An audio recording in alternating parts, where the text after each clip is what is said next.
Welcome to Blooming Wildwood Homestead. One of our community members here was asking about an update on the quinoa, and I was reminded that I have not given you an update on how things were going, what worked well, what didn't work well, and some of the things that I've learned over the course of this year. So I wanted to take a few minutes and share with you some of the things that I learned. The quinoa is gorgeous.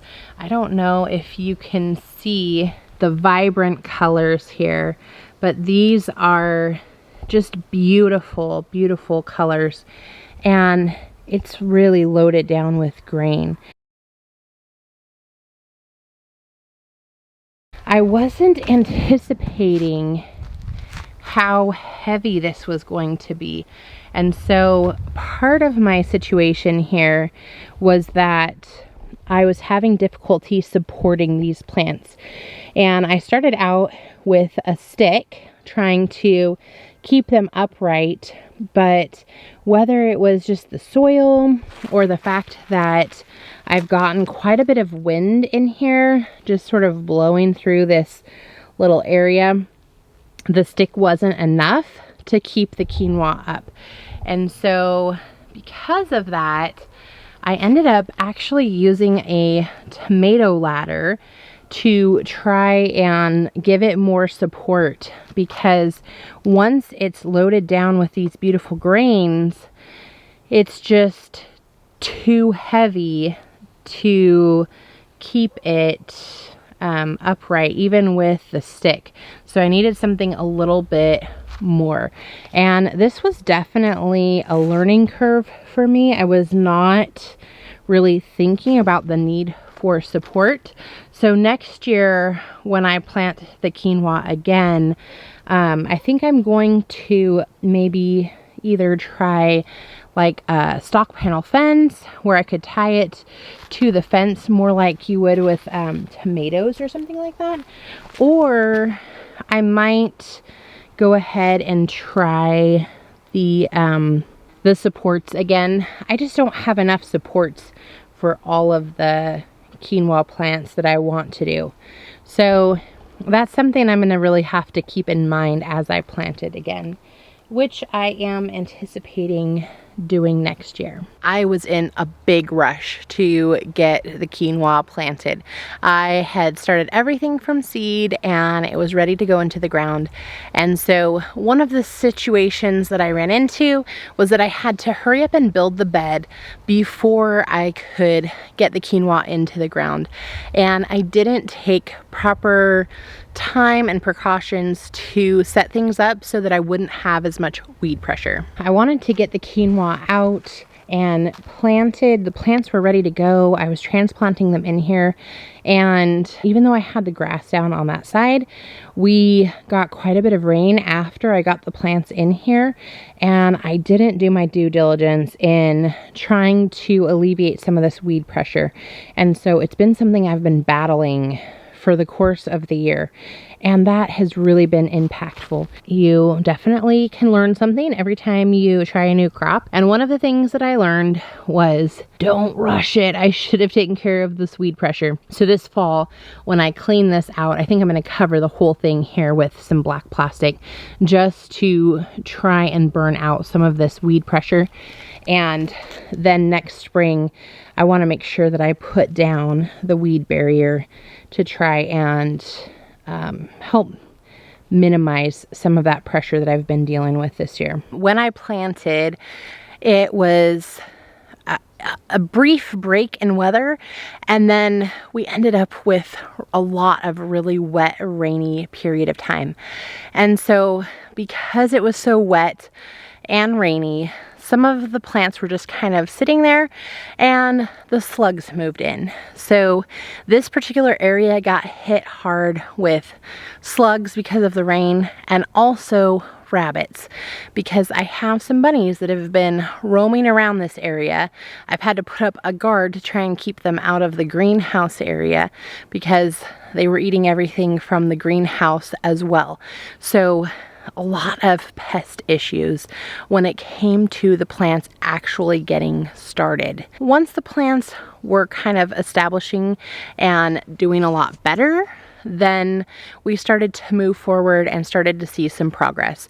But initially I lost a lot of plants to slug damage and rabbits. One of the things that I really was thankful for was that I followed the advice I had seen from others and started it from seed and then transplanted it out. When the plants are very, very small, they do look like a weed, like the lamb's quarter, and so because of that, if you didn't transplant them, you might wonder if it was a weed you should pull up or if it was actually the quinoa that you planted. And so by transplanting it, I was able to avoid some of that, which was really nice. So I'm hoping here that I'll be able to actually manage the harvest before we run into trouble. One of the things that could be a potential issue here in the Pacific Northwest is that we get a lot of rain. And so I'm hoping that the quinoa will come to maturity and be ready to harvest before it really starts pouring, or before we get some really heavy windstorms that could potentially knock it over, like one of my other plants that I had. Here you can see I lost one of the quinoa plants. I could not get it to stay in here for anything. I tried putting up a support, but I just kept getting pressure from underneath. I've had some moles that have been getting into this bed, and so they keep popping up in random locations, and they've been bumping out some of my plants. So here I've had some issues with them bumping the quinoa up, and then it's causing some difficulties with the plants that are already struggling to stand upright. And then we get the pressure from the moles getting in here and working that soil up. And so it ended up collapsing and I wasn't able to salvage it. We're just gonna have to play it by ear, and I'm really crossing my fingers that we'll get to that point before we have issues. My understanding is that the harvest comes after all of the leaves die off of the plant. So I think that we are kind of to that bloom stage right now. And so we still have green leaves on here. I am seeing some yellowing, some aging, but so far they're still holding on.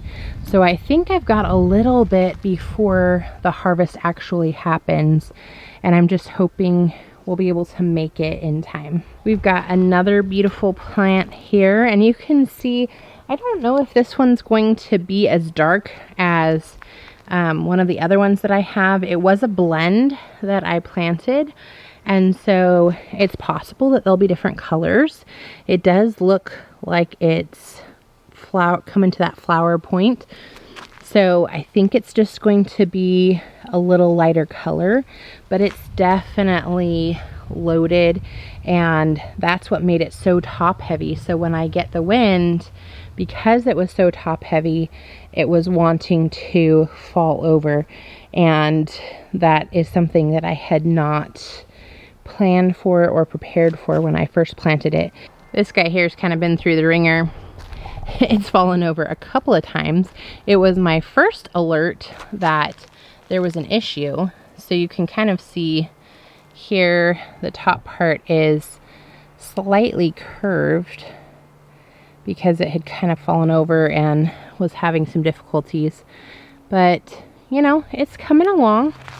We definitely have some development here, and I think that I will have some quinoa to harvest off of this plant if everything goes well. So overall right now I have about 6 plants that are pretty good size. They're nice and tall like this. They look like I'm going to get a pretty decent harvest off of them, and so they're looking pretty good right now. So about 6. I have some smaller ones that are, you know, I might get something off of them. They're not terrible, but they're not very big. We'll see what I get off of them. Right now, we definitely don't have as many quinoa as I was hoping for. I definitely planted way more than this to get started, but this is a learning experiment, And my first time trying it, I didn't even know if quinoa was actually going to grow here. So I think, given what I've learned from it, I will call it a successful experiment with a great deal of opportunity to do better next year. All in all, I definitely am glad that I did this. And whenever you try some type of new crop, you're going to run into some successes and some challenges. And the main thing is that you learn from those successes and challenges. Definitely needing to take care of that weed pressure, and hopefully we'll have a little bit better weather so that I can get those slugs taken care of a little bit earlier, using some other control methods to try and work on taking care of the slugs, protecting from the bunnies. Those are things that I'm going to work on for the future. I can't really change the mole situation, so we'll just do the best we can with that. The other thing that I learned is that I need to have supports for the quinoa, because once they're heavy with that grain, they're going to be very susceptible to blowing over or just falling over. I want to make sure that I am dealing with that right away, possibly by putting up maybe a stock panel or some type of fence, so that I can go ahead and tie those up from the beginning, train them very similar to a tomato or other type of taller plant that is going to become very, very heavy. So when you think about wheat or some of those kinds of plants, they aren't as top heavy as I found the quinoa to be. And now maybe that's just this particular variety, or maybe it's just the way that it happened to grow this year. Maybe it will be different next year. I'm not sure, but that's something that I want to try and be proactive in planning for. So I will try to remember to update you when we get a little closer to harvest time. Like I said, I think we've got a little bit of time before it's going to be ready for harvest. So I will let you know when we get a little closer. Cross our fingers we can keep the plants that we have going until harvest, and hopefully we won't get a bunch of rain or a lot of wind that might be problematic. Hopefully this video was helpful to you. Let me know in the comments below if you gave quinoa a try this year, or if there's something that you tried for the first time that you were able to learn from as you were working through your garden this year. I would love to hear more about that. If today's video was helpful, don't forget to click like, and we'd love to have you subscribe and be part of our community here at Blooming Wildwood Homestead. Until next time, bye everyone.